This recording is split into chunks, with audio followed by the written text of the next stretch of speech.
Преклонился к беляшку. Продолжаем трансляцию.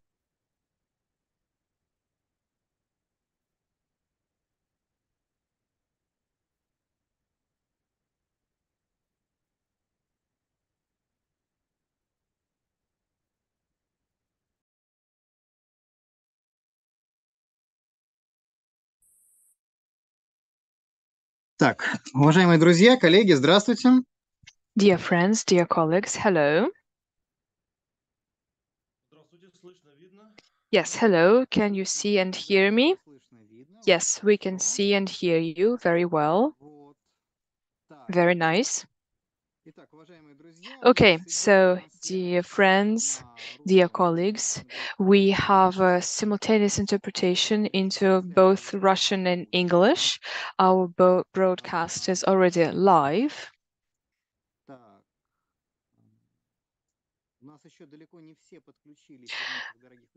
We don't see all the participants joining yet.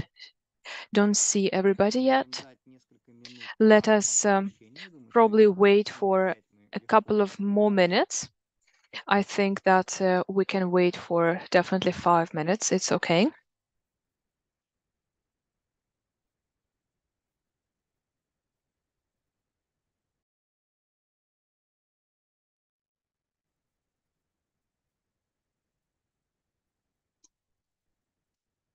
Так, скажите, всем ли все слышно из того, что я говорю?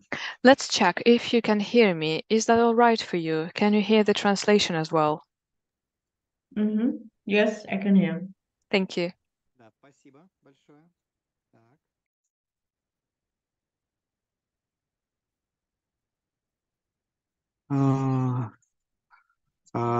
Иван, там Джонни пишет, что у него какие-то проблемы с тем, что Ivan, Johnny says that he has some problems.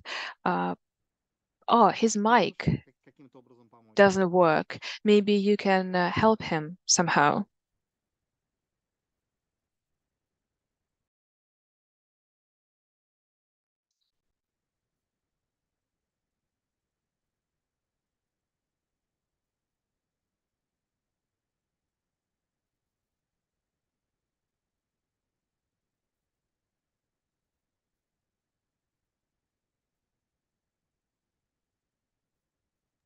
Сейчас попробую с ним связаться.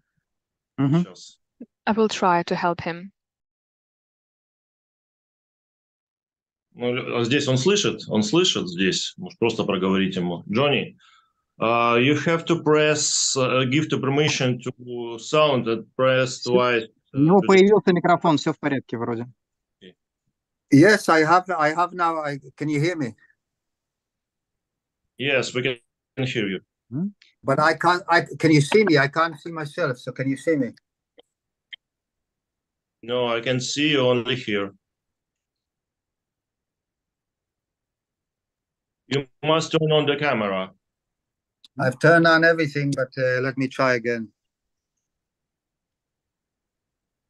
I don't know. I've been in my Zoom meeting before. Let me try Драгана, again. добрый день. Добрый день, Okay. вас слышно? Рад вас видеть. Да, слышно хорошо. Тоже. Very happy to see you, Dragana. How do I turn the language into English? You know?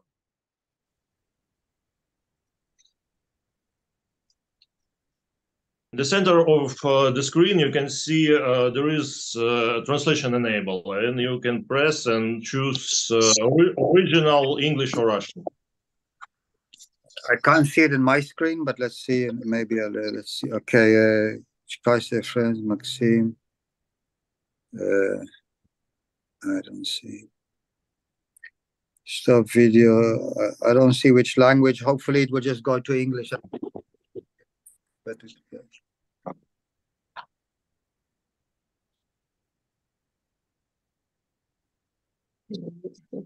Да. Джонни, Да, лучше ему сказать это по-английски, раз он не слышит перевод. We can speak English. Okay, so I need to find how to get the English translation. Okay, 1 minute. Иван, не мог бы ты ему объяснить это по-английски? Ivan, where do I find the translation? I can't see it. Video filters.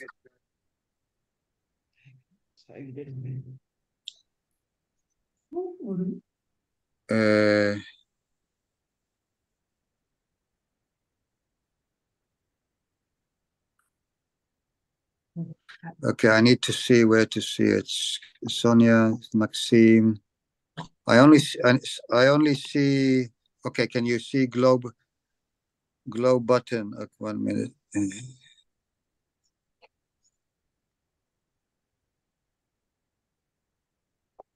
Globe button, chat, reactions, share, app, more, interpretation. Okay. Available. Yes, you need to click there, I think. Yeah. I clicked English. Okay, I have it now. Thank you.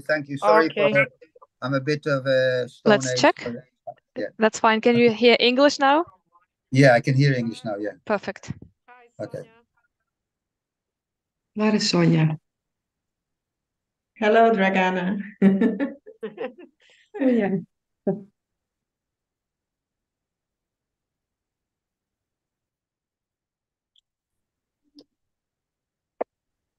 Итак, дорогие друзья, к сожалению, я не So, вижу dear friends, unfortunately, I don't see some of the participants that actually plan to join. Manish is not here. I think Manish is reporting live somehow from the Israel-Palestinian border, so I don't know if he can join. I think he went to Israel or Palestine somehow. So I told him that it was on, so but I don't know. Да, я понимаю, что в момент, когда Right. I do understand that when we actually planned our conference today, we obviously didn't know what would happen at the border between Israel and Palestine. Okay, I get it, of course. So, dear friends, so it's 10 minutes past the time we decided to start at. I think that we can now start, and I hope that some of our colleagues that haven't joined yet will do it later. I would like to ask you to do two very important things. When you are not speaking, when you're not presenting, please turn off your video and turn off your mic.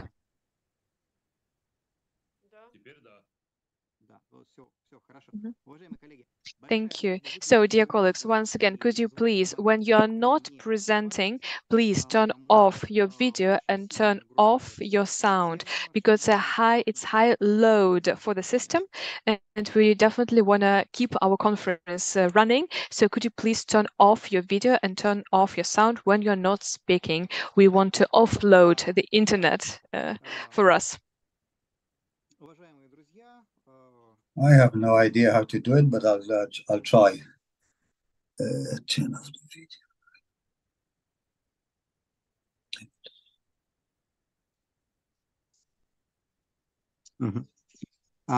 Итак, уважаемые друзья. Right, so, dear friends, I'm very happy to welcome you at our international roundtable, which is about the crisis of freedom of speech in Europe and in general in the West. We'll talk about the persecution of journalists and public activists.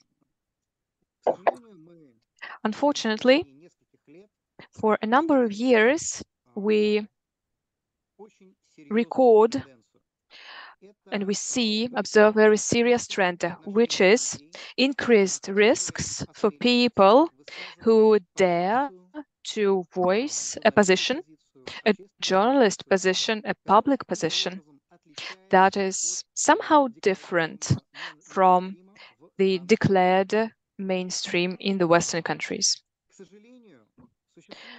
Unfortunately, the current supervisory bodies such as the UN, the OSCE, and other international organizations that proclaim to be the defenders of the basic human rights. Unfortunately, today, these organizations don't really admit that this problem exists. Unfortunately, both the UN family bodies and the OSCE bodies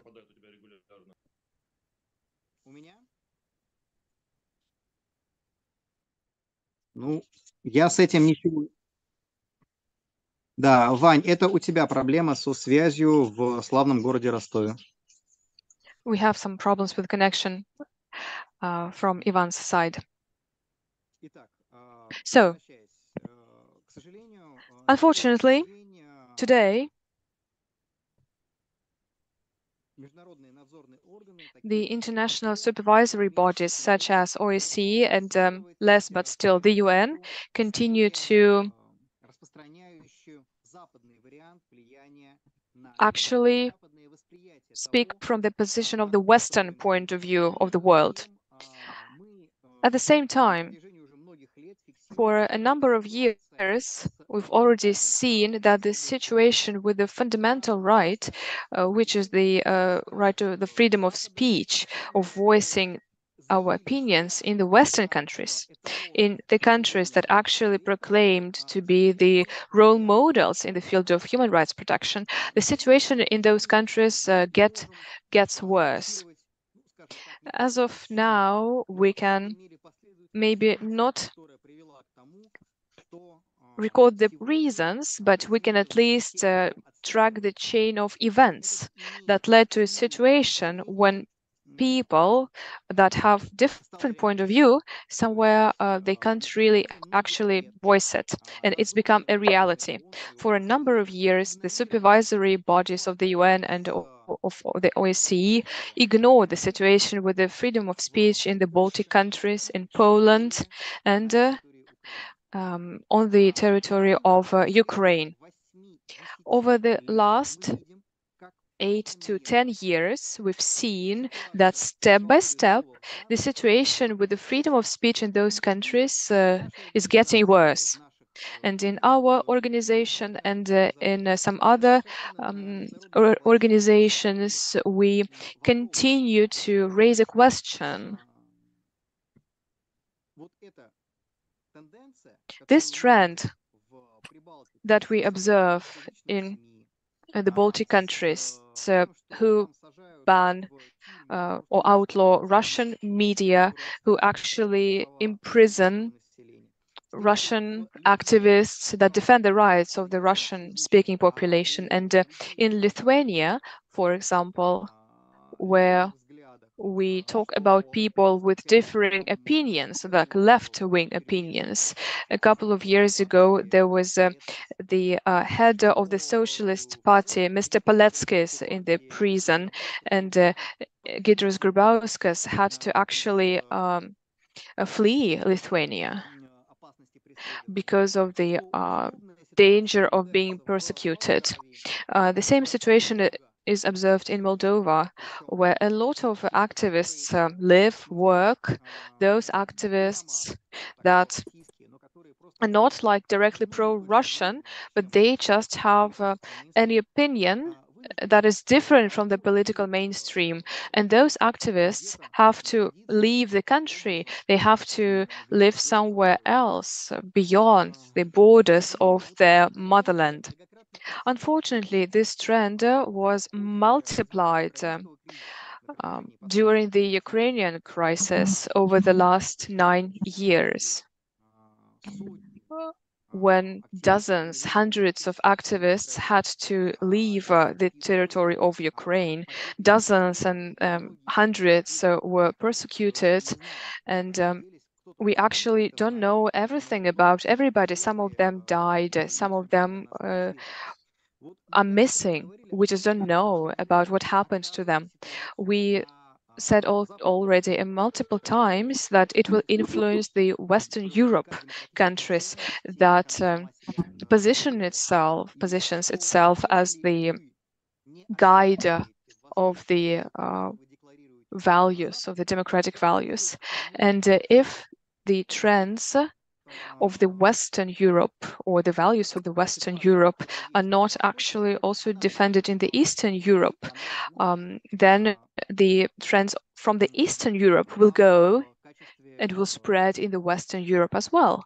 And it will be the mainstream. And what we can see now in the Baltic countries, in Poland, in Ukraine, will be seen in France, in Germany, and later on in the US and Australia and in all the countries. So this is the message.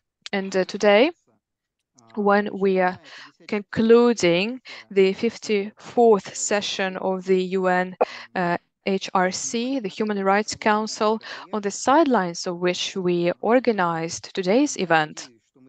And I do hope that the materials of our event will be taken into account by the Council. Hello, Manish. So I do hope that our conference today will provide enough information, enough material to at least attract the attention of the international supervisory bodies, surveillance bodies, to what is going on with the fundamental right, which is the freedom of speech in the countries of so-called the West. And in connection to that, I would like to give the floor to the participants of our conference today. And the first presentation, the first floor will go to our participant from Donetsk, the head of the organization Verum Donbass.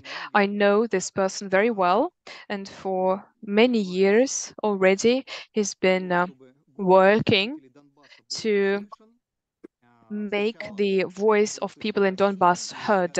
First, it was heard in Russia. I think that we managed to communicate the messages from Donbass to the Russian public, and now I'd like to give the floor to Ivan Kopil. Yes. Hello. Thank you. Thank you for the invitation. I'm very happy to be here today and to be. And, well, I'll be speaking first and foremost as a citizen of Donetsk. And we've been living for 10 years in the situation of an armed conflict. And during these years, we faced the things that are attributes of a forced and armed conflict, which is the dehumanization of the population. Because from the very beginning, the Ukrainian media called us citizens of Donbass terrorists, extremists. They were trying to say that we were just shooting ourselves. There were a lot of different charges, and unfortunately, quite often, those statements were supported by the Western countries. As to the freedom of speech, we've seen an incremental ignoring and ousting of those people that was positions different from the Ukrainian official position by the Ukrainian authorities. So in 2014, there was a Ukrainian Donetsk journalist, Helena Blocha, and she actually was in the Ukrainian prison, and she wrote a book, 90 Days in Capture. And we also have another journalist who actually has shown the horrors of Donetsk. And he was bitten, but then we managed to find him. But now unfortunately, this other journalist cannot get back to Kiev because for Ukrainian authorities, he is a non-grata person. We also remember about Olesya Buzina, the Ukrainian historian. And a lot of other people actually suffered because of the new ideology of the Ukrainian government. And with the beginning of the special military operation, the situation got worse. As you remember, the Ukrainian media field was just cleaned over the course of 1 month. Everybody who thought differently were either just arrested, or they had to flee, or they were just destroyed. And they couldn't really communicate their point of view, and they couldn't even prove that they also might be right. Unfortunately, this process also spread across Europe. I work a lot with the journalists who come to Donbass from other countries, and I know about multiple problems that they face in Europe after their return from Donbass region, when they just tell what's going on in Donbass region and how they lose their job after that. I know that they face some problems with the intelligence services, with the police, so that happens at all the levels. And if a foreign journalist comes to Donbass region, then for this journalist, it becomes almost impossible to cooperate with the local TV or with the Russian TV. So, because if a foreign journalist enters into communication, starts a communication with the Russian TV channels or like local TV channels, they become persona non grata almost, and they sometimes can't just get back to their motherland because they are afraid of being arrested, and they have to ask for the political refuge status. And at the same time, I need to say that just a regular European citizen loses their interest to the current media feeds.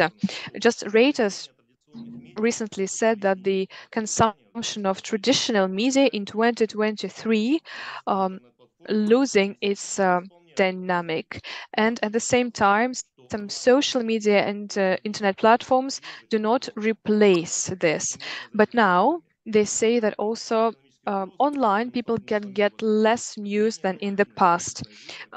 Today, as of today, less than 50% of the random groups say that they're interested in the news, and now that figure is less than 50%, and in the past it was about 63% of people that were actually interested.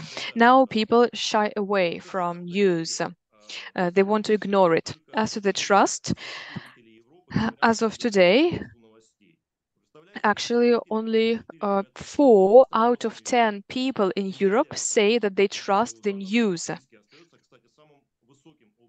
And actually in Finland, the level of trust is the highest one. And in Greece, only 19% of citizens trust the official news. Can you imagine that in Greece, only 2 people out of 10 believe to what they hear in the official news? I think that the problem of trust is because of the one-sided information presentation, and it's also because of the hidden censorship in media and on the social media. That's another problem that's already been discussed. And today we can say that internet platforms censor their materials, their content with a large number of tools, even though their leaders say the opposite. Today we see the censorship of a new type, the censorship of the internet platforms.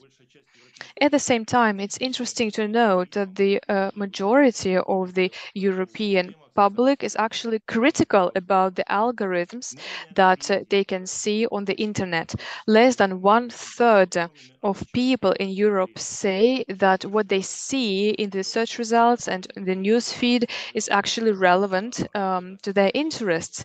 They mostly believe that this is just imposing of some official ideas. At the same time, we do understand that censorship of internet platforms is quite different from the classical type of censorship. That's why legally it is almost unregulated. In the world, legal framework and in the national legal frameworks.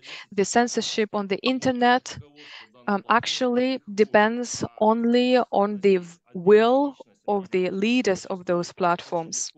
And we know that one person can be influenced a lot by intelligence services or by some other actors. And well, internet platforms do not enter into any communication with the media. They do not respond to any questions.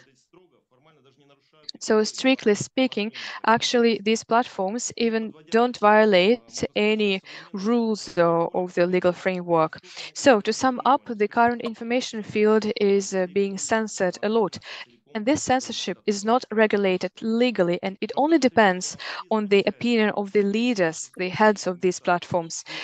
Most public notices this, but unfortunately, in the search of some alternative sources, the public just loses its interest, and that actually leads to the loss of interest at all. So the high level of censorship and the one-sided information presentation results in less interest. People just stop to care, and it is even more dangerous than the situation in the past. Thank you.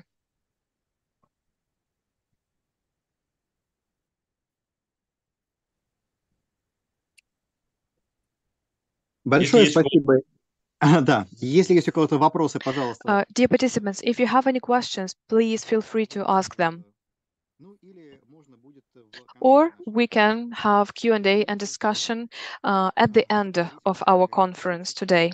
Maybe we could discuss some general questions, because as far as I understand, the vision and the opinions that we have are quite similar, so to say. Okay, dear colleagues, now I'd like to give the floor to our dear friend from India,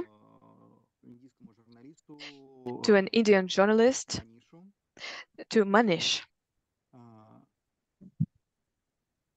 Manish, the floor is yours. Thank you, Maxime.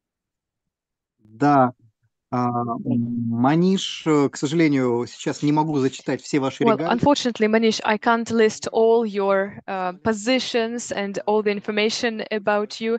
Manish is our very dear friend, Manish Jha, the journalist of the Central Indian Television. He's been to Donbass a lot of times, and his reports are the ones that actually allow us to demonstrate from the territory of Donetsk to India, which is very far from us, but which we like a lot, which we love.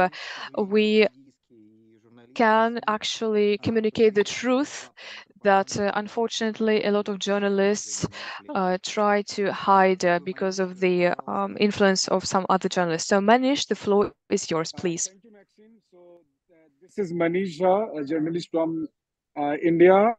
I represent TV9, which is the largest news network in India. And we have 700 million of viewership. And first of all, I would like to say that I'm really proud that I'm an Indian journalist, not a European journalist, especially when I see a condition of my friend Sonja and others who are not able to go back to home. Then I can understand that how lucky I am, because I can come to Russia, I can go back to India, and my government will never ask that why you went to Russia. And I must share with you, although my English is not so good, so my apology for that, because my primary language is Hindi. But I must share with you that during the last 1.5 years, I spent a couple of months in Donbass. I'm really thankful to my friend Ivan, who helped me a lot for the war coverage. And during this war coverage, what I realized that, what is happening in Europe, this continent, which was always claiming that they are the protector of human rights and the press freedom. But what is the reality? The reality is that not a single European journalist are allowed to visit that conflict zone. I'm talking about the mainstream journalists of Europe who can come and who can report on the ongoing conflict. If they will come, then they will be banned, they will be sanctioned, like that happened with Sonja and some other friends. Right now, I'm in Israel. Again, one more conflict zone. I'm covering. I'm doing my reporting. But I must say that whatever experience I had in Donbass, what I realized that how the Western media has completely closed their own eye. Is it their wish or their government wish? Because when I was in Donetsk, I was witness when the 2 rockets fell on the minibus and the 8 persons burned alive. The next day, I didn't find a single news on BBC, on CNN, or any mainstream media. So that is the reality of Western media. And I'm lucky that I had an opportunity, being an Indian journalist, to put the Russian perspective, to share the truth with my viewers. And by doing this, I'm really proud. But at the same time, I'm worried about the all kind of freedom and rights about the West for the European media, because I don't see that they are able to do anything. So definitely the Europe and Western world has to think that when they are claiming the champion of democracy or the freedom of expression, they must realize that what is on ground, especially when we are talking at the practical situation. So right now, since I'm covering, I'm here, and it's again one of the war zones. So what I would like to say that what I experienced in Donbass, Crimea, and some other places, that the world should know what is the truth, and for that the journalists should be allowed to come to visit there. And for that, this is the responsibility of Western countries, that they should permit their own journalists. They should trust on their own journalists, because the journalist will come and will show the truth, the hypocrisy of the Western countries. Thank you so much, Maxim, because I have to go and I'm getting late, so I'm not able to spend so much time. But thank you so much, and it's a really nice experience to join with all of you. Thank you. Thank you.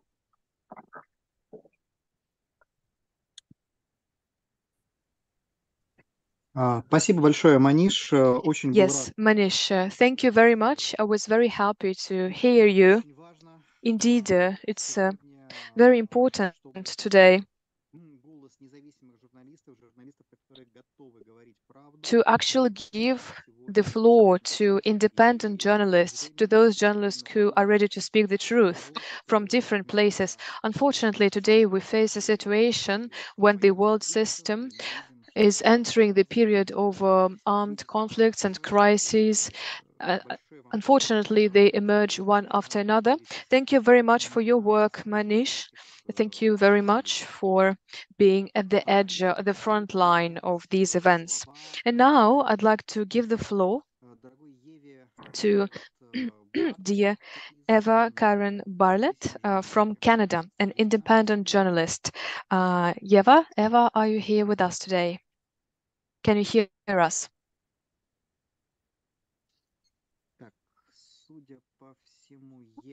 Okay, probably. Yes, I can hear you. Sorry about that. Thank you. I Great. Пожалуйста, вам слово. The floor is yours. Hi, everyone. So apologies, I'm going to be reading what I want to say because I know we're all constrained by time and I have a lot I want to say. So excuse me for looking down at my phone. I don't usually do this, but anyway, I first wanted to say that, in my opinion, journalists who are either from or living in the region they're reporting from are most at risk of being maimed or killed, simply due to the fact that they're long-term, and also particularly given the racism and dehumanization that Ivan was talking about. So I just wanted to say that I really respect their courageous work, and I try to share it widely. But foreign journalists do obviously play a significant and important role, particularly given we all speak different languages and have different audiences and reach different audiences. And of course, foreign journalists have been attacked and killed in the line of their reporting and due to their reporting. So I don't know if anyone is familiar with me or not familiar with me. In brief, I'm both an American and Canadian. I grew up in Canada, journalist. Since 2007, I've reported from the West Bank of occupied Palestine.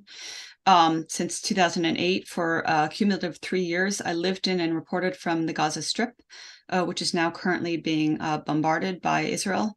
I was there during two very, words can't even suffice, horrific Israeli massacres of the Palestinian population in 2009 and 2012. And then from 2014 onwards until 2021, I was reporting from Syria 15 times, sometimes for months on end. Then in 2019, I went to the Donbass for my first time. And then over the course of last year and into this year, I was there another 8 times, most times for a period of about 3 weeks. So none of, obviously, what I've reported, and I'm sure of what my colleagues here have reported, will ever be included honestly and fairly and wholly in Western corporate media's reporting on the area in question. Obviously, it won't be, because we are giving voice to the people who are being warred upon, whether by Ukraine or terrorist funded and fomented by the West in Syria, or Israel in Palestine. So in all the areas I've reported on, I've seen war crimes. And had I not been in the Donbass over the course of last year and into this year, I wouldn't have the important eyewitness information that we all need in order to combat the nonstop, incessant Western propaganda and lies. So just in brief, some of the things I was in Donbass and was able to report on was the widespread Ukrainian bombing of central Donetsk and also areas around the Donetsk People's Republic and Lugansk, particularly markets, busy streets, parks, hospitals, schools. In the space of just 5 days in September, for example, I saw many of the 26 bodies that were murdered in those 5 days by Ukraine's bombing of central Donetsk. Most of the time, the bodies were strewn in the streets or on sidewalks, or in one occasion in a bus burnt out, or parts of the bodies, indistinguishable parts of the bodies. And I'm sure you all have seen these types of graphic scenes yourself.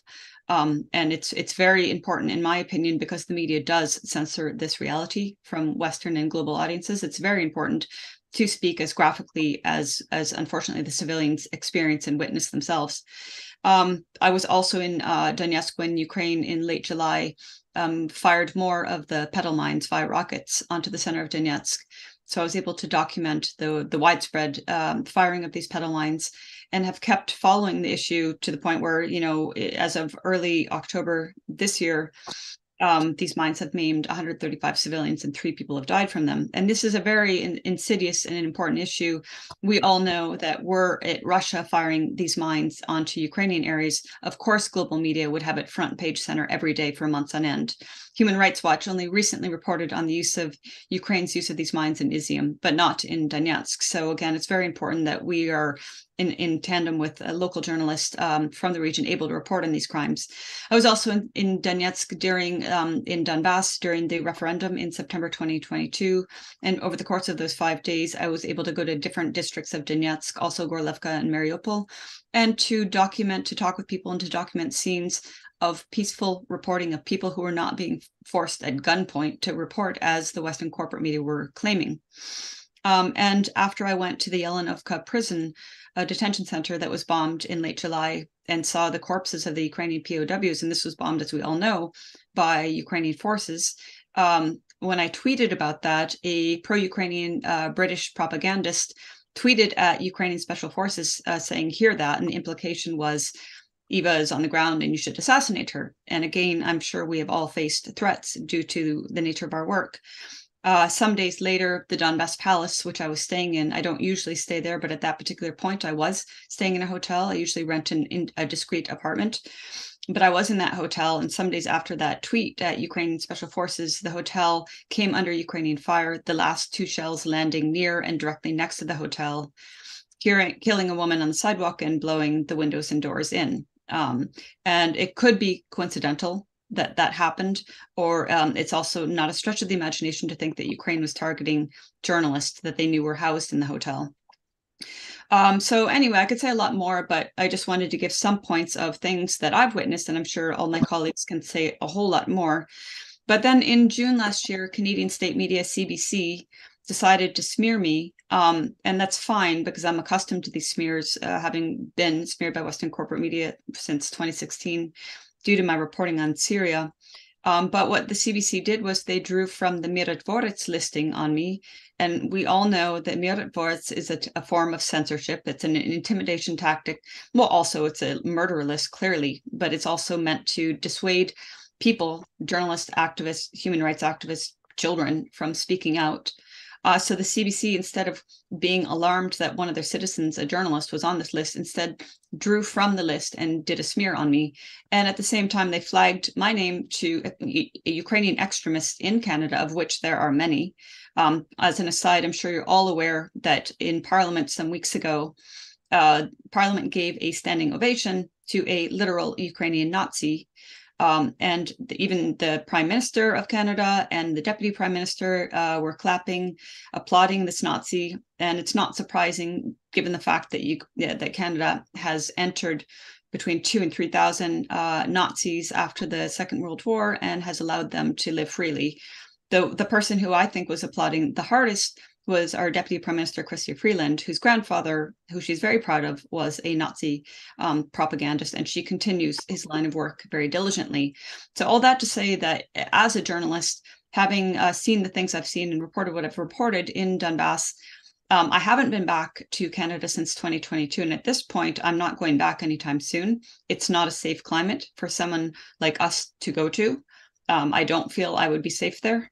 But all that's pretty much all I want to say about myself and what I've done. I do want to just use the rest of my time to talk about the fact that, again, as we're all aware, journalists from the regions being targeted by NATO have been assassinated, have been maimed, have been kidnapped. Russian journalists in the Donbass, Syrian journalists targeted by Western-backed and fomented Syrians, Palestinian journalists targeted by Israeli forces. Since 2000, at least 50 Palestinian journalists have been killed in the line of reporting. The more recent example that I think many are aware of is that of Shireen Abu Akleh, killed in May 2022, shot in the head by an Israeli sniper. Many journalists witnessed it. There's been no accountability whatsoever. And as I mentioned at the beginning, as we speak, Gaza is under intense Israeli bombardment. That Gaza is a very small enclave. As I said, I lived there 3 years and 2 wars. I'm very acutely aware there's no way out of Gaza. The sole exit point that Palestinians could feasibly leave via has been bombed by Israel repeatedly. Ironically, after Netanyahu and other Israeli officials said Palestinians should leave to avoid the bombing. And the population is 2.3 million now. So feasibly, how are 2.3 million going to leave by a single crossing that Israel bombs?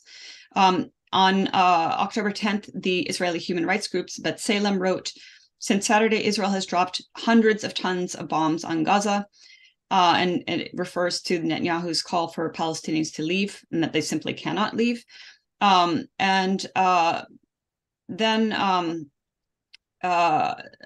I already mentioned that there's no bomb shelters, but the other thing I wanted to emphasize was, for example, in January 2009, Israel bombed a UN school holding Palestinian internally displaced civilians, to which Israel had the coordinates and knew very well it was a school holding a humanitarian school holding civilians, and it killed 43 civilians in that one single act. Israeli forces, just like Ukraine has done throughout the Donbass, they shell anything. Anything is considered a target. Nothing is civilian to them. So schools, hospitals, medics and ambulances, media buildings. And they have been attacking, just like Ukraine has done in the Donbass. They've been attacking Palestinian medics. In 2009, I worked with medics, and one I worked with was killed by an Israeli-fired dart bomb fired directly at his ambulance. Other medics I worked with came under Israeli sniper fire during ceasefire hours. The 13 shots reaching the ambulance I was in. Thankfully, the medic was only injured, but 23 were killed by the end of the war. And as of yesterday, Israel has killed 4 more Palestinian Red Crescent medics. So as we are speaking, also the 54th session of the UN Human Rights Council occurred or is occurring, and they were discussing unilateral coercive measures, which they say are contrary to international law and disproportionately affect the poor and most vulnerable populations. And that's absolutely correct. And in light of that, I wanted to highlight that for over 15 years, the Palestinians of Gaza have been under Israeli brutal siege.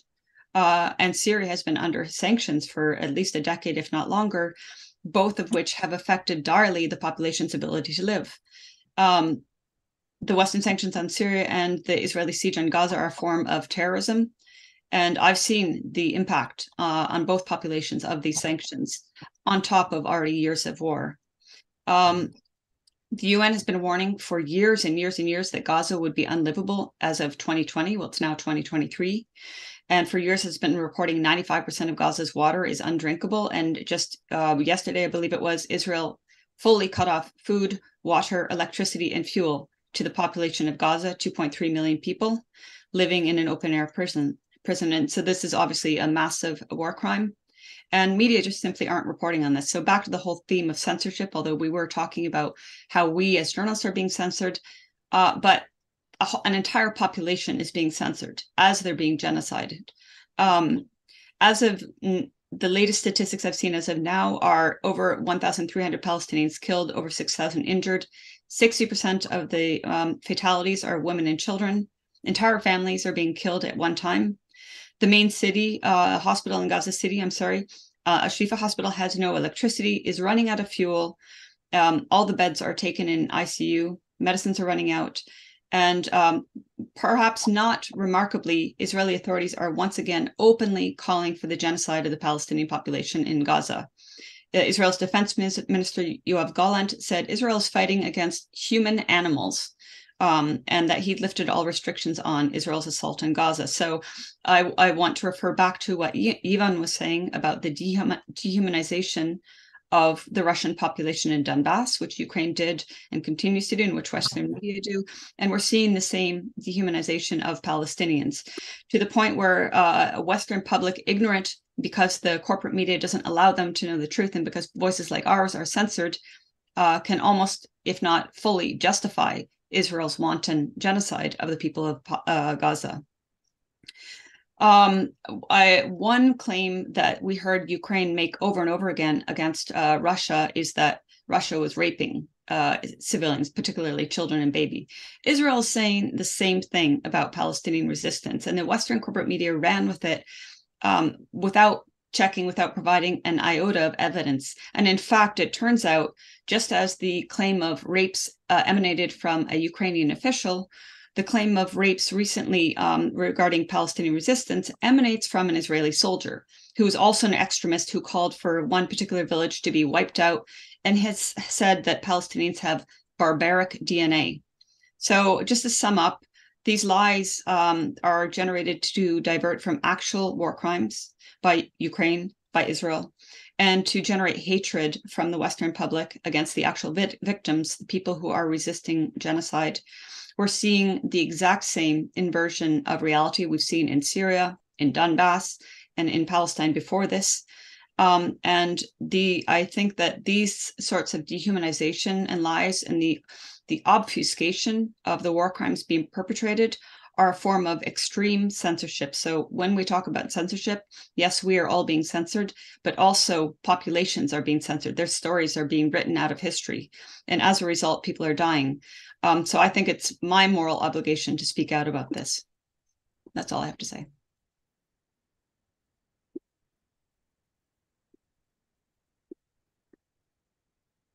Большое спасибо, Ева. Отдельное большое спасибо. Eva, thank you very much. Thank you very much for being on time within the time given. Thank you for your professionalism. Thank you for your work, because I do understand completely that, well, proceeding from the information that I got about my friends in the Western countries, I do understand very well that those people who actually say things that you say, these people, they risk being cancelled. They risk being cancelled from some information resources, from some platforms, and they risk being cancelled from work. Thank you for your civil position. That's very valuable for us. Thank you. And now I'd like to give the floor to my good friend whom I met at several platforms. And she's been participant to a number of our events within the OSCE and the UN activities, independent journalist from the Netherlands, Sonja van der Ende. Sonja, thank you very much for taking part in our event today, and now the floor is yours, please. Well, thank you. I will introduce myself to the people who don't know me. My name is Sonja van der Ende. I'm an independent journalist from the Netherlands. I can only say that what Eva just said, I can fully comply with it. I also went to the Donbass a lot of times since the start of the special military operation. Before that, I was in Syria and also was in Palestine. I saw, like Eva did, a lot of gruesome things going on. Try to say it or write it for the Western media.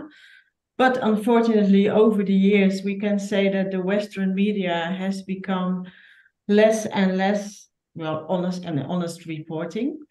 So we have a real crisis of freedom of speech going on in the Western world, and in particular in Europe, also, of course, in the US and Canada. But Europe, especially my country, the Netherlands, was once a beacon of freedom. And I mean, I want to speak also about Europe because we have this European Union.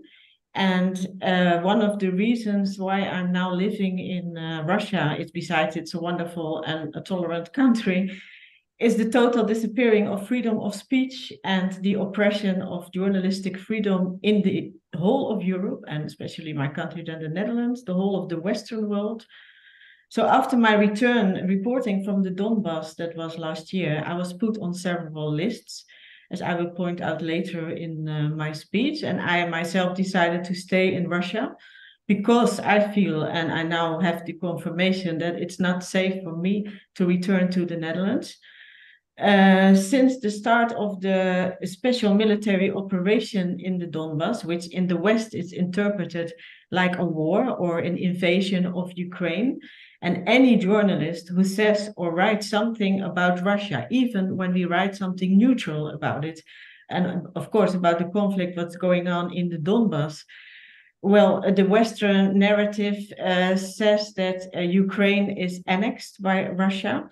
And it's very bad to write about it because you are considered to be a suspicious person. You are now supporting somehow a regime, which is totally ridiculous. But this is what they say, the Western governments and especially EU. So I think it's not normal that journalists like myself or others like Eva or other journalists who went to the Donbass and Syria are now, in this situation, because only they are reporting about the crimes like what is happening in Ukraine, the crimes about, for instance, the Azov battalion, of which I saw myself in Mariupol, in the Azov steel factory. And we are all ended up on a dead list. Actually, they call it a peacemaker list, of course, which is run by the CIA and Ukraine. You think CIA? Yes, it's also the CIA, because when you go to their website and you look at it, you can see the address of the CIA on the list. It clearly says Langley. So this is called, what most of you know, I think, the Miro Forets peacemaker list. But what's what we do it? We call it the kill list, because already people are killed on the list. The European Union is very hypocrite, and the Western countries as well. They know about the existence of this list, but the EU, also the UN, are in total denial, because if you read on the created EU disinformation website, in contrast to the claim from Russia, the Ukrainian government is not associated with the Miroveret's website. The State Security Service of Ukraine, the SBU, even launched an investigation into its operations. So Ukrainian police also looked into its operations following an early request from some human rights watchers. But, you know, as I pointed out, the SBU, the Ukrainian Intelligence Service itself, is running this list in cooperation with the CIA. So how can they investigate their own list? Well, a contradiction. That's what everything is these days in the West. So I call it a lie. You know, the Ukrainian government is involved in this list, just like the CIA. So, and why is, for instance, the Western Wikipedia website saying that the Miroveret's website and that list, or the dead list, what I call it, was founded in 2014 by the former department head of Security Service of Ukraine, Roman Zaitsev. And according to Wikipedia, the website was launched already in December 2014 by the Ukrainian politician Georgy Tukamet, with the support of MP and advisor to the Minister of the Internal Affairs, Arsen Avkov, and Anton Gerashenko. Well, he's a famous name for many Russians, and he's still in charge of this list. So if you want to argue that it's false information on Wikipedia, you should label Wikipedia, the West should label Wikipedia as fake news as well, and they have to be put on this EU disinformation list, of course, as well. So there's a lot of evidence circulating on the internet, and also in the Donbass, the people know very well who is doing the crimes there. And I mean, this is totally crazy, and it is an outrage that people, the Western media, is not taking any notes of it, that they are not protecting their own journalists like me or many others who are now a subject of being labeled as, I don't know, somehow when I read their news from the West, I call it their news, it's really very terrible, because they, like what happened to Eva as well, they make a smear campaign out of you. They label you nearly as a terrorist. And, you know, they go, if there are people killed in Russia, like the murders on Daria Dugina, Vladimir Tatarsky, and attacks on other journalists, all of them were on this kill list. And afterwards, the Ukrainian SBU wiped out their names and say, okay, they are eliminated. So that is, it's full out crazy, of course. And I mean, how the people in the Donbass know all these things, but the people in the West don't know it, because they cancel us. This is what it actually is, a culture, a cancel culture. They cancel people, they cancel journalists, and they cancel what, you know, whole populations like the people in the Donbass, or exactly now what is going on in the Gaza, of course. And this is going on for years and years already. So, I mean, it's very terrible. Also, me, myself, I'm on the EU disinformation list just for writing of what I have seen in the Donbass. And before that, what I said in Syria, and before that in Palestine. But who is the EU to interfere, or the UN to interfere with journalistic freedom? What is bad and what is good? I mean, this is suppressing of freedom of speech, even if you don't agree with someone's point of view or writing. Because this entry on the list, you know, I can't perform my profession as a journalist anymore in the West, because who wants to hire me there? So I have been most certainly put on the Dutch Secret Service list. That's called the AEVD. I recently submitted a request for my own file, but okay, it takes a while, and I don't know if I can see my file. I'm still waiting on their response. So why does the UN or EU or other international organizations don't do anything about journalistic freedom or people under oppression? They defend the journalists who, according to them, are writing for the Western narrative. I mean, it's pure propaganda, of course, and blame anyone who is writing or reporting from other sides of the conflicts that, according to Western narrative, are totalitarian states, or they are even at war with the West. This is what they say. This is what politicians say in the West, especially in the Netherlands. The ex-PM used to say this in his weekly speeches, and without, of course, an official declaration of war. So the Western media is writing this as well. Is this journalistic freedom? No, it is. And why does the West abandon people like me and incriminating people like in Donbass or now in Palestine? Why do they close bank accounts from journalists? Or PayPal or any other Western payment systems? Social security numbers. It's called in Dutch burgerservice number, which makes living in Europe impossible. You can't get a job, a house, insurance without it. So, and why in some cases in Germany, I know my German colleagues too, maybe people know them as well, Thomas Reuper and Alina Lip. Why do they get 3 years in prison when they go back to Germany? I mean, this is not journalistic freedom. This is oppression. This is oppression by the West. And also, like me, when we should go back to EU, we are already in the EU Schengen alert system. And as soon as we go, then the alarm bells go off. And of course, they are now already having a new system called ETIAS, which goes into effect in 2024. And when you go at the border of any EU country, they will first look at you carefully, and if you are not a desired subject, well, you cannot enter the EU. So it's not only for people who are not from the EU, but also residents from the EU. So I can say clearly the West has become totalitarian, and this is very terrible. It's affecting many people around the world. I mean, it's beyond words. It's what I can say. And they use this fancy word, a magic word, democracy. Well, democracy is long gone. I think since many years it's gone or over. So moreover, like me and probably other journalists, we are afraid to go back to our country. Maybe not all journalists have sanctions, but we are afraid because also the SBU can kill you everywhere around Europe, and the CIA, of course.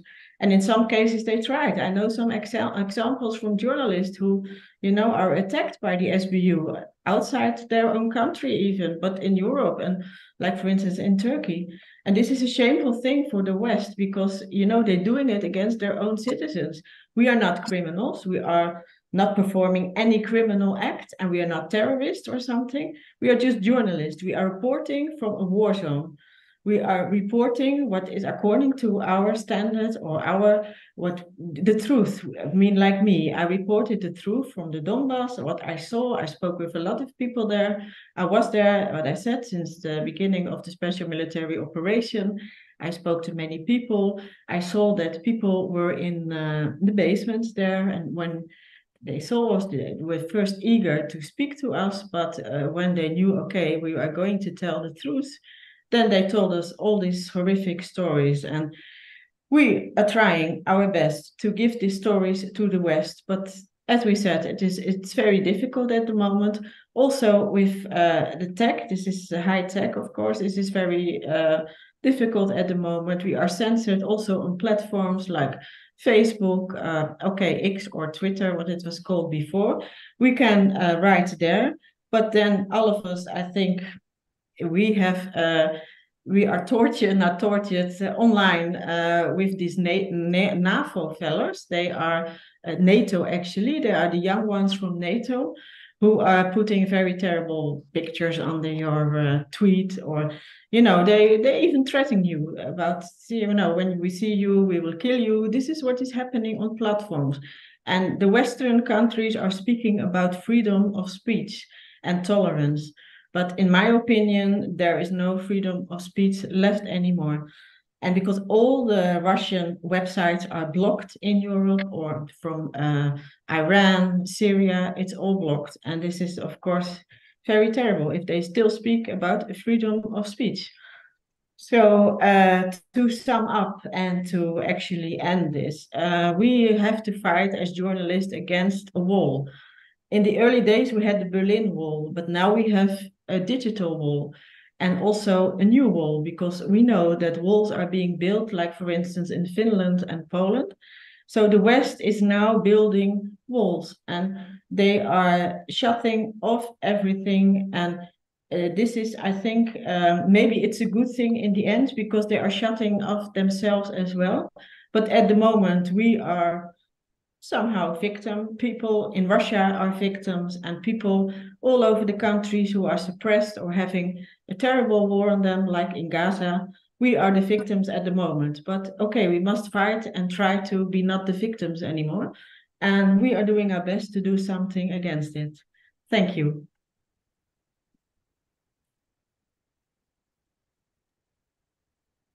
Большое спасибо, Соня.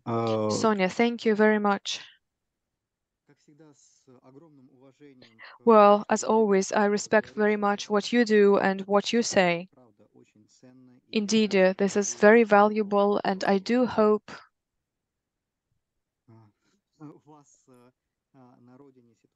that the situation in your country will change as well. And I do hope that freedom and true democracy will come, that all the people that are fighting for democracy will win, and that the true democracy will prevail, not only in the Netherlands, but also around the world. Thank you for what you do. And now I would like to give the floor to our dear friend from Australia. Thank you very much, Johnny from Cafe Revolution. Johnny helped us to organize our stream today. We are streaming on multiple platforms, and I hope that our stream will be seen by many, many people.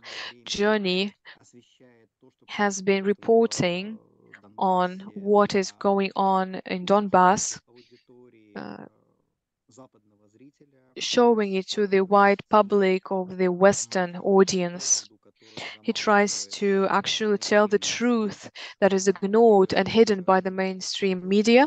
Thank you, Johnny, very much for what you do. And now it's my great pleasure to give the floor to you. Johnny, the floor is yours. Yeah, good day, everybody. I'm Johnny. Yeah, I'm based at the moment in Donetsk. The reason I asked Maxime now to talk, because this has been the biggest artillery duel maybe this year, the biggest shelling. We went out filming all day, civilians' neighborhood, and the shelling never stopped for 1 second. So now I came back actually just to be on this stream and edit the video. But if there's any major event, I have to go out immediately again, because basically we document all the suffering of the civilians. I've been here for 10 weeks. I didn't even have time yet to go to the military front line.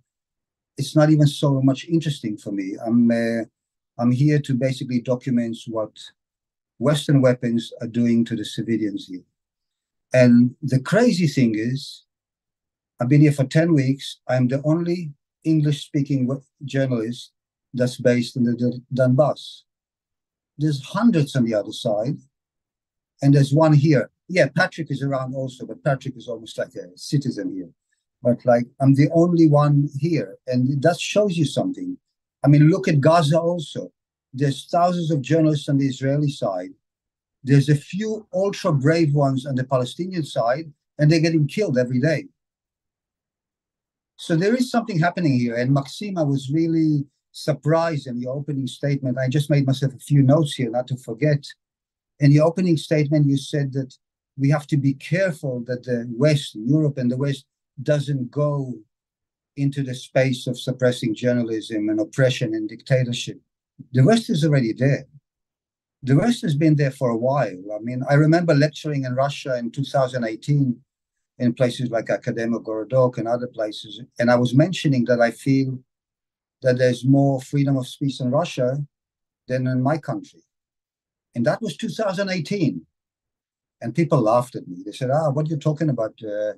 In Russia, it's like this and like this. You have freedom in your country. Well, I think when COVID came, everybody saw that we don't have freedom. Like, regardless of what you think about COVID, only one side of the narrative was allowed to be shown. And like, my channel on YouTube was deleted during COVID.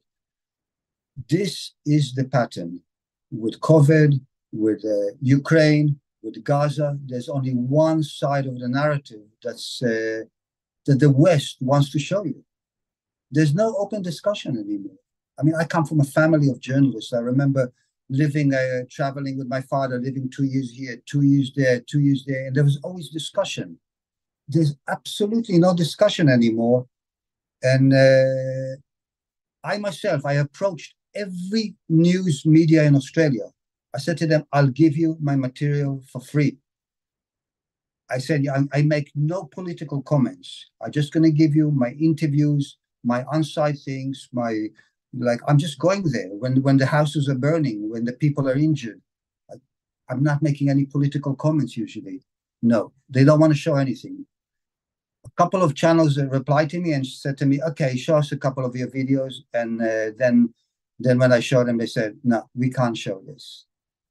So I think it's a total lie that there's still anything left in the West that is free. And I think another revolution is taking place at the moment is the revolution of media. This is the first time in history that mainstream media is redundant. It's like there's no place for mainstream media. I know in Australia they say that about 70 to 75% of the people don't trust mainstream media anymore. So it's all in our hands, in the hand of social media. And of course we're being blocked and suppressed and stuff like this, but we still have a voice. And it started with the conflict in Ukraine, that the real voice is coming through independent journalists. I mean, maybe it started with Gaza, like with Eva's work in Gaza and stuff like this, but it's so much more difficult to report from Gaza than it is even from here. I mean, here, I don't know, people may be afraid to come here. I'm not sure why there's no more independent journalists based in Donbass. But in Gaza, you're basically risking your life any second. I mean, it's not about snipers. It's about one-ton bombs and you're gone. So I don't know if journalism even exists in the West anymore. To me, it seems it's more like propaganda than journalism. Just to give you one example, I mean, we've all seen the pictures from Gaza in the last days. Imagine if Russia did this for half a day. Imagine if Russia did 1 hour of bombing, like the Israelis are doing 24/7. The whole world will be up in arms. They will just be like Russia, like terrorists, breaking every human rights on the planet. The Israelis are doing that 24/7. It's not the first time. They can't hold this excuse of what happened in the first day of this war in Gaza, and we still don't know if anything they're saying is true about it. They've done it again and again and again. But they act with impunity because they control the media in the world. You know, so, I mean, does anybody in this panel really believe that there's still journalism out there? I mean, I don't really. There are independent journalism, but within media organizations, I think it's all controlled propaganda. I mean, that's my personal point of view. Today, one nurse died in the shelling this morning here in Donetsk. Again, all what I'm seeing, 10 weeks, I'm going out every single day. I'm only seeing civilian places being targeted. Only civilian places. Is there any word in Western media about it? And when I talk to people, this is also another thing that fascinates me here. When I talk to people and I ask them, how do you see the solution? What do you want to see happen? No one says to me things like, we want Ukraine destroyed, or we want to wipe up all of them. Because they all actually have relatives on the other side. They only say one thing to me: the West has to get out of it, because the moment the West is out of it, we'll sort out the problem. Yeah, I got a lot more to say, but I'm not really sure about the limits of time and things like this. I may stay in this panel, but if there's an emergency out, because there's non-stop shelling outside, there's just been an anti-air just got a HIMARS out just outside my window, like 100 meters from my window. So I work with a bit of crew to support me here, like basically a guy that helps me get everywhere. So if he rings me that something happens, I'm out. But if not, yeah, I'll stay and continue to discuss things on the panel. Yeah. And I appreciate all of you, and I admire all of your courage. And yeah, just one thing more. It's quite interesting. Most of my friends in Australia, they don't ask me if I'm afraid to be here, like from the shells or anything like this. The only question they ask me is, are you scared what's going to happen to you when you go back home? And I said to them, I don't know what's going to happen to me when I go back home. I don't know even if I'm going to go back home while the conflict still lasts. I haven't yet decided. I mean, I may ask for protection here like many other journalists have asked. I haven't thought about it yet even, but nobody asked me, yes, are you afraid of dying from shells? Are you afraid of getting hurt? No, they just asked me one thing, and that shows you where the West is at. I report only on civilians. I talk only on civilians. I report civilian suffering, and still everybody knows that my government, the Western government, is not going to like what I'm doing. Yeah, that's it, Maxime, what I have to say at this moment.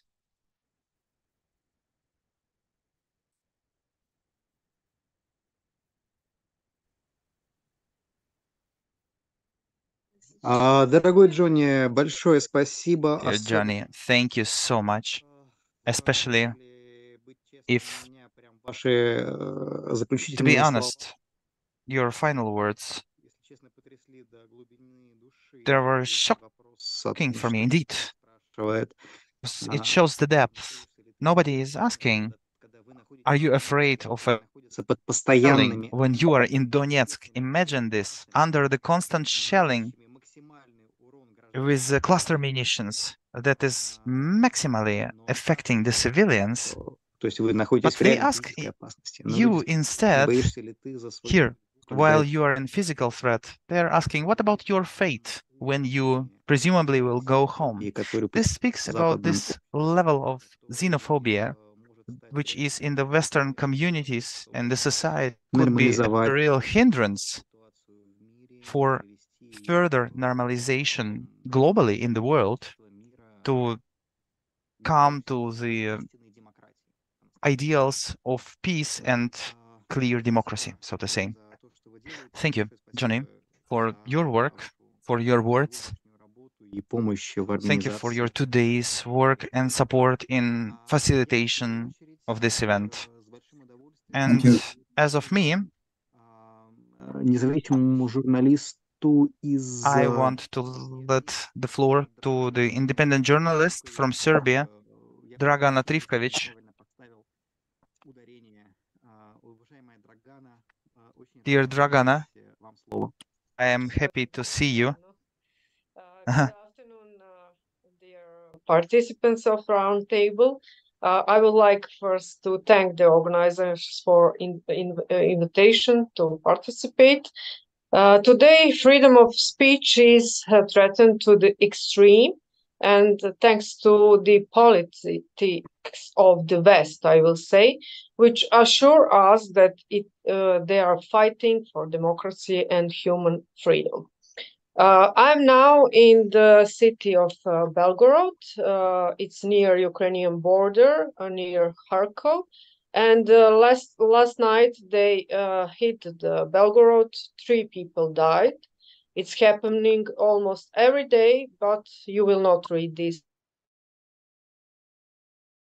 In Belgorod, a big international conference on people's diplomacy, and here I met a lot of people from Middle East, from African countries, from Asia, but only 3 people from Europe are here. One colleague from Poland, one from France, and me. So I will also say something about my experience. I also lead the Center for Geostrategic Studies in Serbia, and the main topic is the conflict zones. So I'm writing a lot about this, and I also have a lot of problems like other colleagues. For example, when I started to write about what is happening in Kosovo, as you know, the Kosovo is Serbian territory occupied by NATO, and Albanian separatists are torturing Serbian people who live there.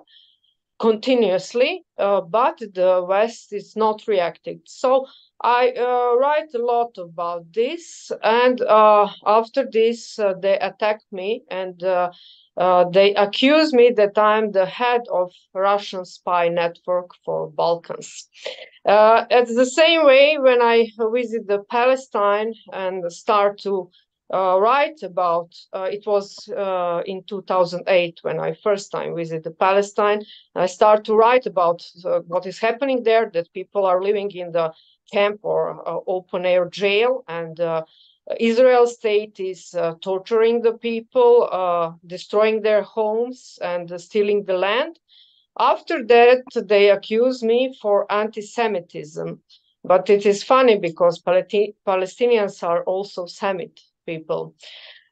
So I also visit Donbass a lot of times, first time in 2014.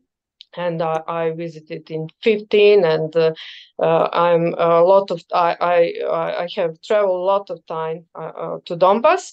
So also I wrote in media what is happening there, and then the mass medias accuse me for neo-Nazism.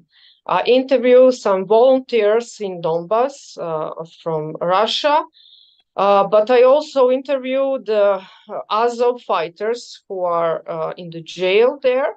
And as I said, the mass media accuse me for neo-Nazism. So I'm also at this Mirotvorets database, and also at this Zelensky blacklist. So we can find a lot of examples. Also, when I visit Iran and start to write about my good impressions about this country, mass media accuse me that I'm the jihadist. So this is the same model. So I will say that the journalist profession has been compromised and disgraced because investigative journalism has been abolished, and subservient journalism has been introduced. This trend begins a long time ago, I will say in the early 90s, and today is experiencing its peak. I know it very well because I'm from Serbia, which was satanized by the media, mass media in 90s. We have not been able to repair the damage caused to the reputation of Serbia by the global media until now, until today. So leading media controlled by Western power centers have been used as a weapon for years against all countries and people who want to preserve their independence, sovereignty, dignity, their value system, and which do not fit into the Western-centric system. Recently, the Center for Geostrategic Studies conduct research based on which a documentary film was made. The name of documentary is When Lying Became a Profession. So we came up with the following data. 19% of the media in the United States is controlled by just 6 companies: News Corp, Time Warner, Sony, Comcast, Viacom, and Disney. 30 years ago, this media space was controlled by about 50 companies. The aforementioned giant companies controlled the media in Europe as well as on the other continents, and their annual individual amounts to tens of billions of dollars. These 6 companies controlled about 70% of the cable television, numerous radio stations, as well as printed newspapers around the world. Such monopolized media is very easy to use as a political weapon. And the problem is that journalists are already taught during their studies that they should be abated and actually reduce their work to copying propaganda pamphlets. Last week, we published the text on the testimony of a journalist from France about the experience of working for the French media. And she writes about the fact that Élysée Palace invited the chief editors of the media in France to explain them to how they should report to the citizens of France. The same problems exist in almost all European countries, and that the ruling structures appointed the editors of the main medias and imposed their political agenda on them. The paradox of today is what we hear about democracy and human freedoms every day. In many cases, those who utter those words simultaneously carry out persecution and violence against freedom. Numerous independent journalists as well as intellectuals are under attack of biased propaganda for expressing their own views, like we heard already, which have led them to various blacklists and are exposed to constant threats.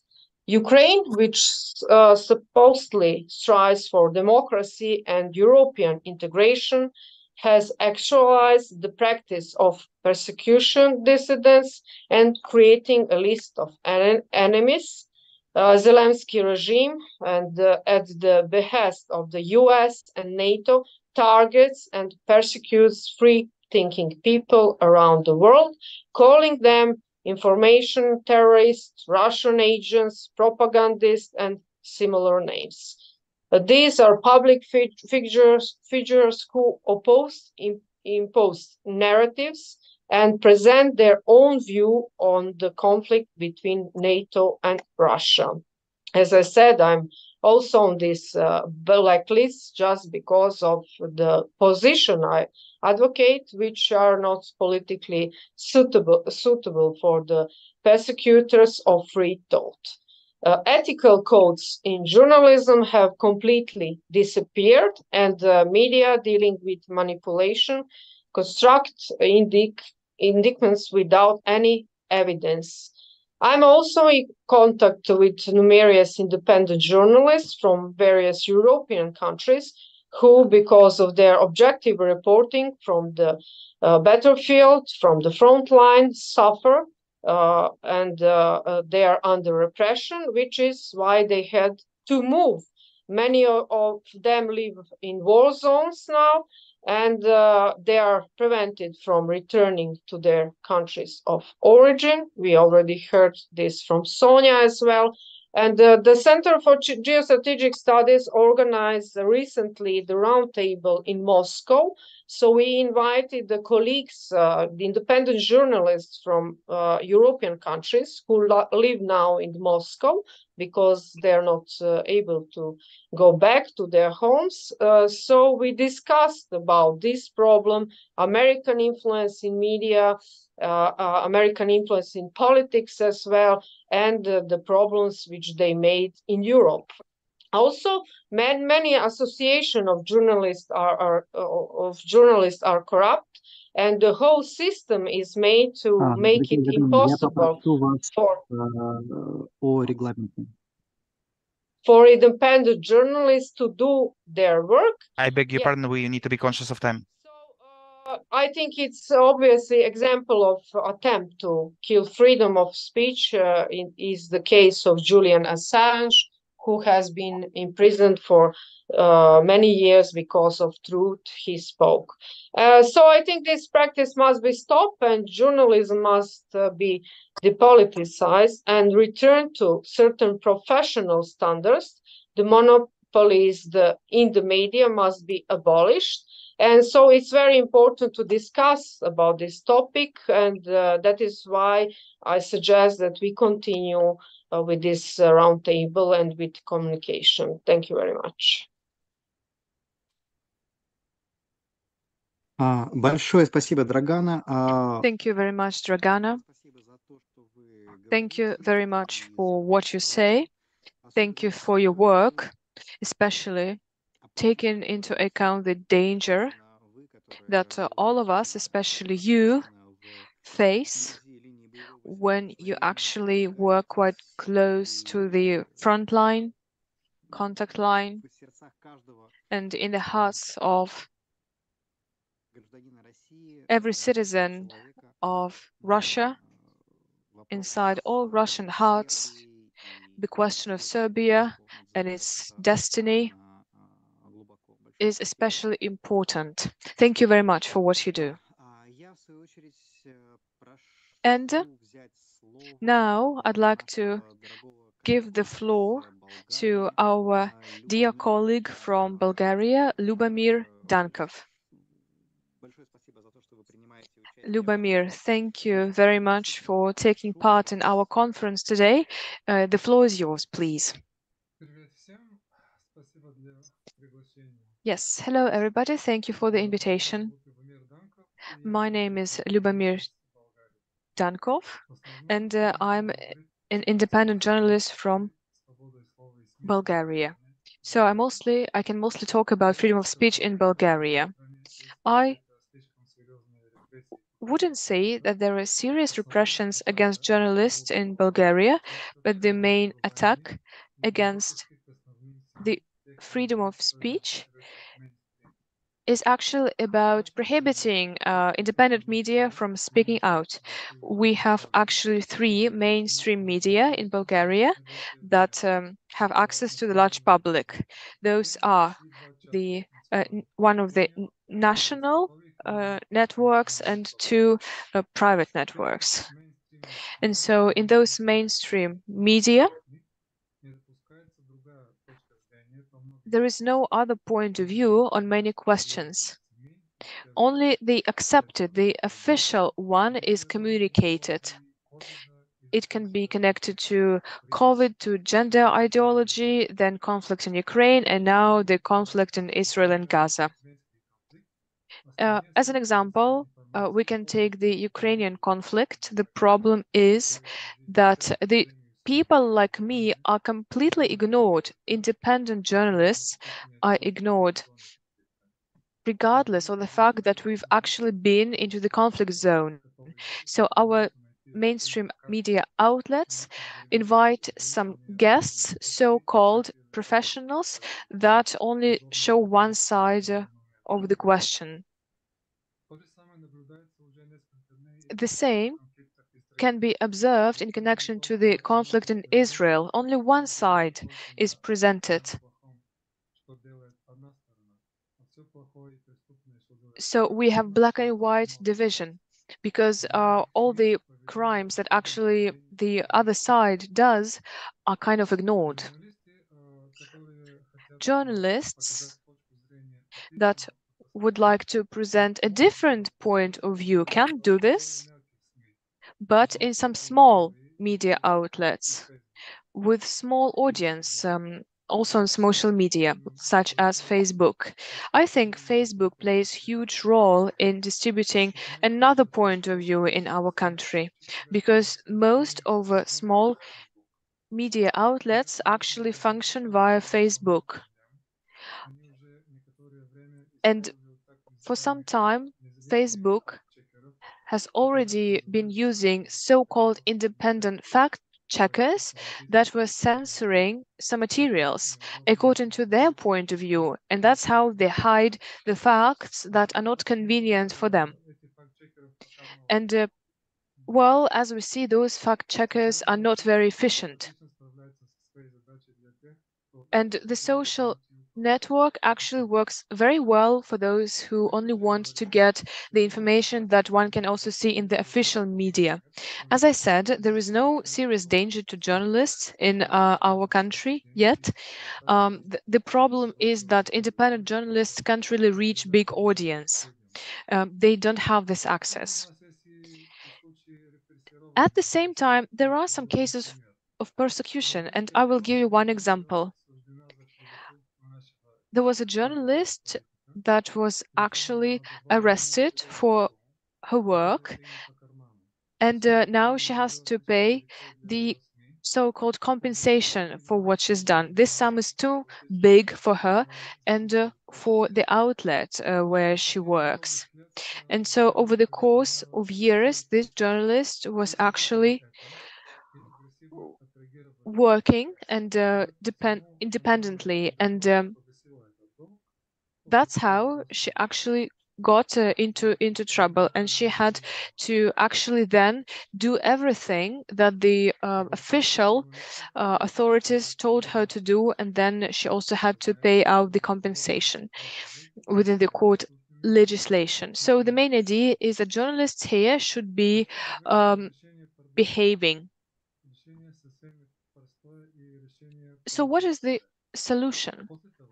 The solution is actually quite obvious. After we lost in the Cold War, our country has become influenced by the US. There are some recordings where actually politicians from the ruling party were coordinating their positions with the embassy of the US. It's quite evident that a lot of other words and positions are also coordinated with the US. I think the same problem exists in numerous European countries. Over the course of some years, we see only one party line in our country, and you can't contradict it at all. And I don't see any changes, but we need to introduce the changes, even though it's very difficult because people actually don't believe in that anymore. Unfortunately, status quo is winning here. Another factor that can actually play its role here is a new world order. And if a new Iron Curtain comes down, then everything we've achieved will be disrupted and destroyed.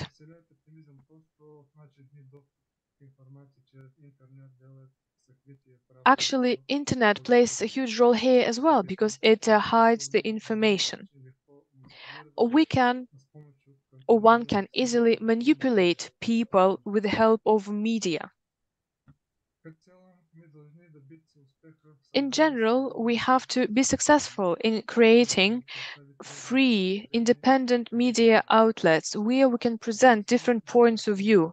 Such media can actually set the tone for other media outlets.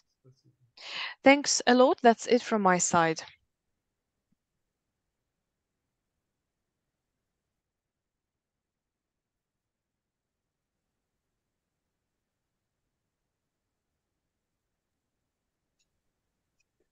Большое спасибо, Любомир. Thank you so much, Любомир. Передаем слово And in my turn, нашему we участнику. are letting the floor to one more participant. This is the journalist from the USA, Sarah Beals. Distinguished Sarah, the floor is yours.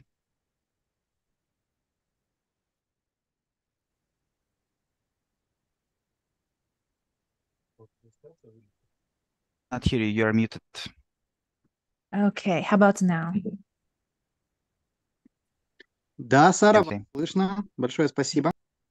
Большое спасибо. Спасибо большое. Привет, как дела? Hi, I'm Sarah from the United States. I'm really honored to be on this panel of distinguished journalists that I don't really feel I belong to, but thank you nonetheless for having me. I'm sure we're talking about the dangers of censorship by Western media, and as a victim of such censorship, I can say firsthand, even though people are reporting from war zones, we are at war with our mother nations in the West.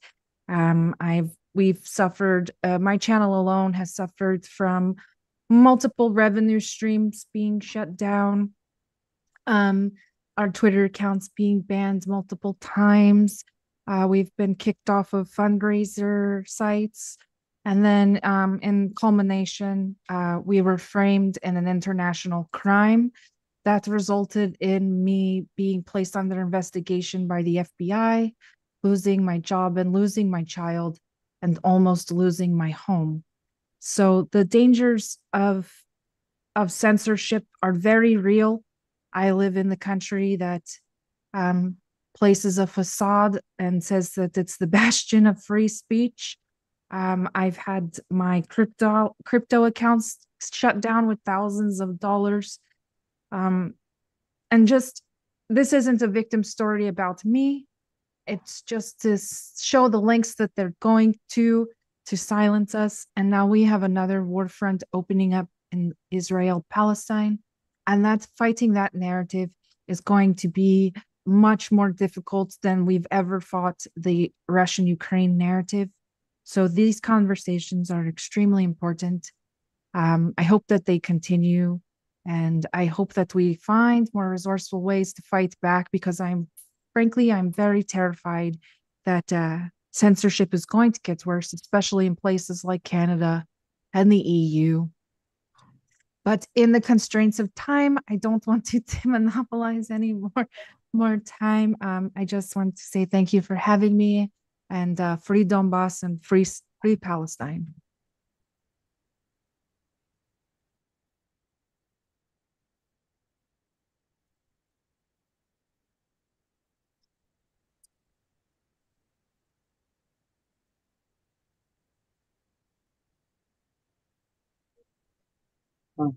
Да. Большое спасибо, Thank you Сара. so much, Sarah. This was a rather short presentation from your side, but again and again, we want to stress that we are happy to hear you.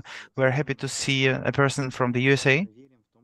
And we do believe that there, in your country, there is also a voice of those people who are standing on their truth, on the ideals of the freedom of the democracy in their clearest sense, which indeed have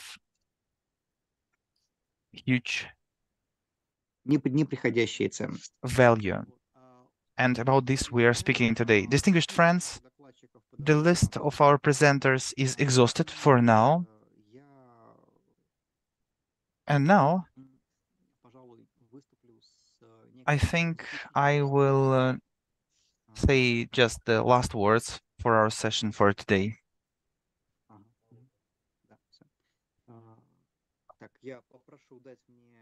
I want to ask for a certain information list that I wanted to read out at first.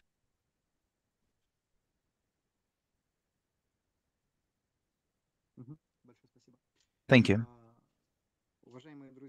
Distinguished friends, today, multiple times in the branches of our discussion, we were speaking about the fact that every person today who is speaking or acting or having an opinion that is different from the canalized by the central media in the West, that those people are subject to a threat. Anybody who is coming to the territories who are nearby to the territories under control of the Ukrainian government, that those people who are ready to speak about the reality in this particular region, on this particular territories, about the real circumstances of life of those people who are day by day subject to shellings, to threats from the side of the Ukrainian government. They are subject to a threat. And the last recent information that we've got today is as follows. Today at night, at the shelling, I think it may be shelling or it may be a drone that was launched by the armed forces of Ukraine nearby Belgorod. There are new victims. The journalist of Sputnik agency and his wife, they are wounded, seriously wounded, and her 4-year-old daughter and the parents of the wife, they are also wounded. I beg your pardon, they are not only wounded, they were wounded, fatally wounded, and their 4-year-old daughter and the parents of the wife, they deceased. They were killed And this is the horrific side of this life today. This cannot be a coincidence right now. This is the planned terroristic attack against humankind, against the people, and against the family who spoke the truth, who were involved in the dissemination of the truth about the crimes that are a part of the existence of the Ukrainian terroristic regime. And unfortunately, this is the essence of our work. This is the things that we are working with.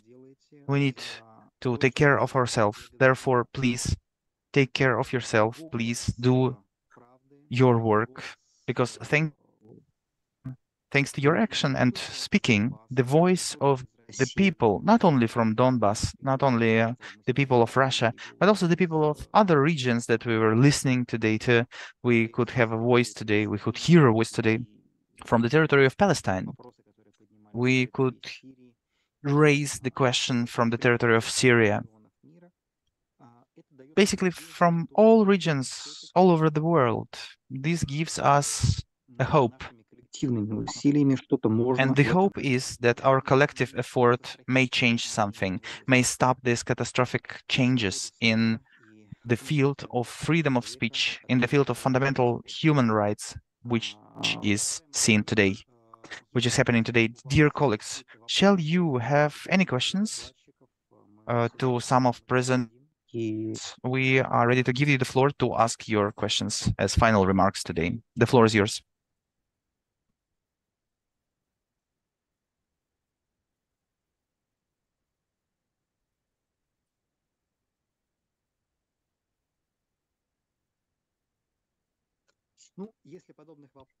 Well, I think we've exhausted the agenda today. There are no additional questions.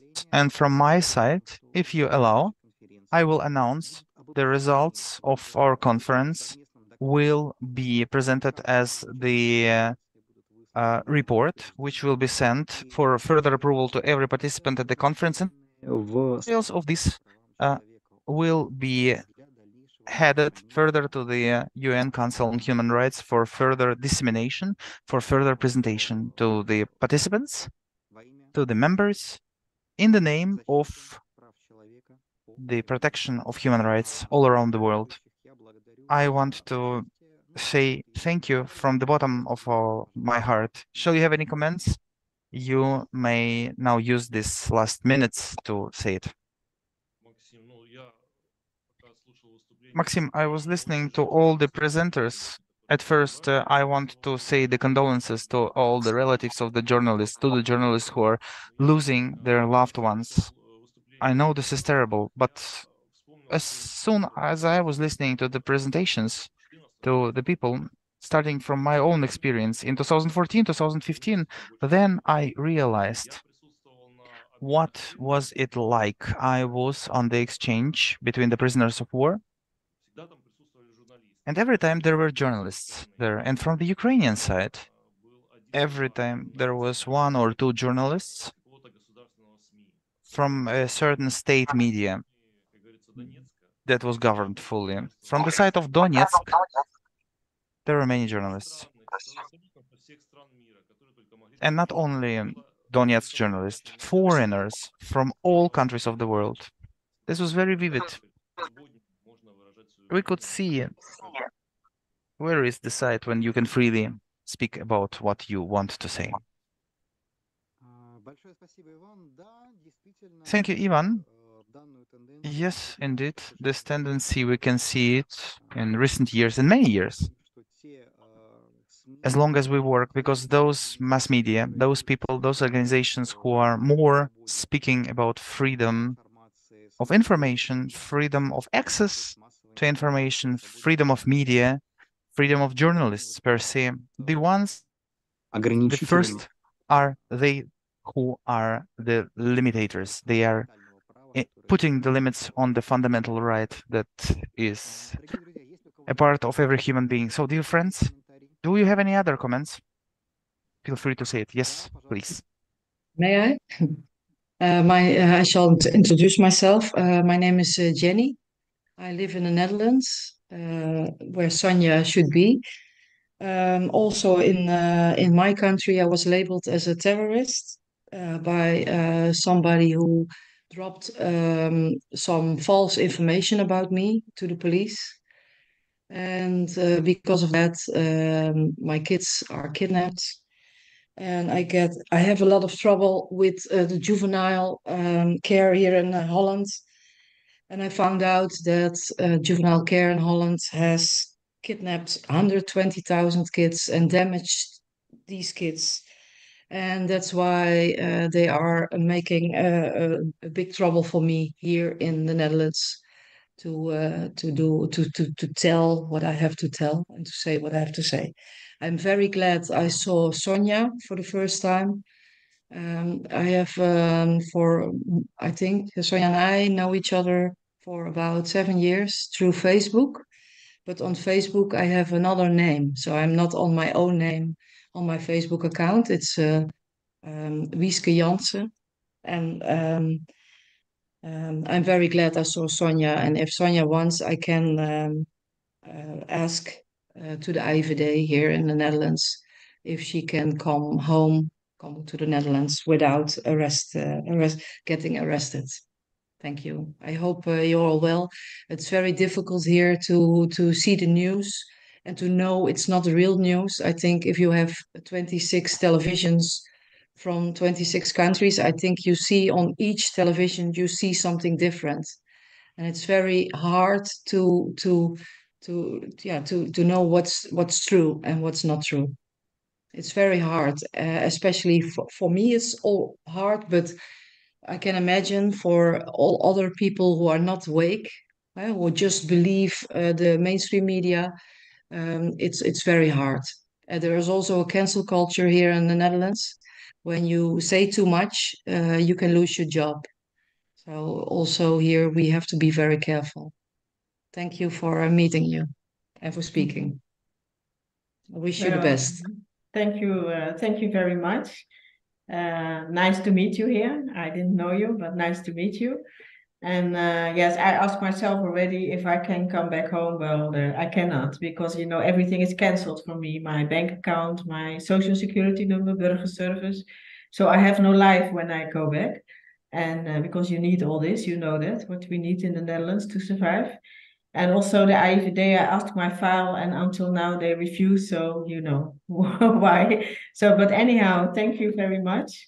And also all the others, thanks very much. Thanks very much for inviting me. And also I'd like to say, we should not forget about Ukraine now. Gaza is in the news, Gaza-Israel conflict. I know it's very terrible there. I was in Palestine and I know it's unbelievable what is happening there in Gaza. It's an open prison already for 16 years. So yeah, it's terrible, but we must not forget about Ukraine because, you know, I was there and many of you were there and a lot of atrocities were there. I know in Mariupol, I know in Donetsk city. So, I mean, I know, Johnny, you are there in Donetsk city maybe. So I know every day people, you are get shelling, the HIMARS are coming down. I know that I was there too. So yeah, we must not forget about Ukraine. And I think all of us who, when we have the opportunity again to go back to the Donbass, me for sure, I will come back. So, but now I'm in Moscow currently, but I've been many times already. So, well, thanks, Johnny. You too. Good luck for you there. Stay safe. Yeah. Thank you. Thank you all. I don't know if you can hear me. Can you hear me? Yes, we can hear you. Yeah, I'd just like to say as my closing statements, I actually work a lot with Ivan. I see Ivan a lot. He's my good friend.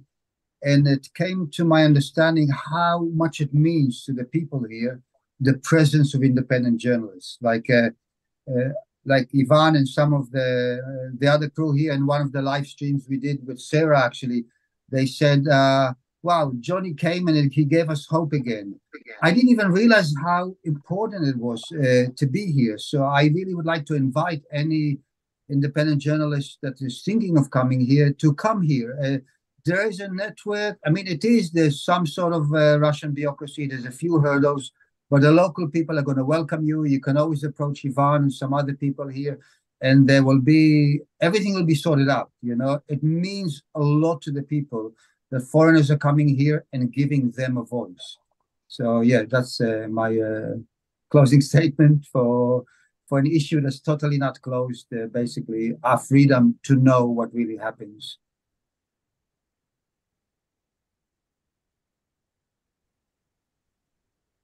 Дорогие друзья, коллеги, Distinguished friends, dear colleagues, I want to thank you for this event that we could facilitate. I think that this event is very important. It is important as the first step. Step one, to give the power to the voice that is differing from the European mainstream Western media generally, that this voice should be heard in international organizations. Today, on the platform of the UN, and further on this platform and on the other platforms, we will work hard on this topic, on your topic. Thank you very much for your work, for your labor. Thank you for being here together with us.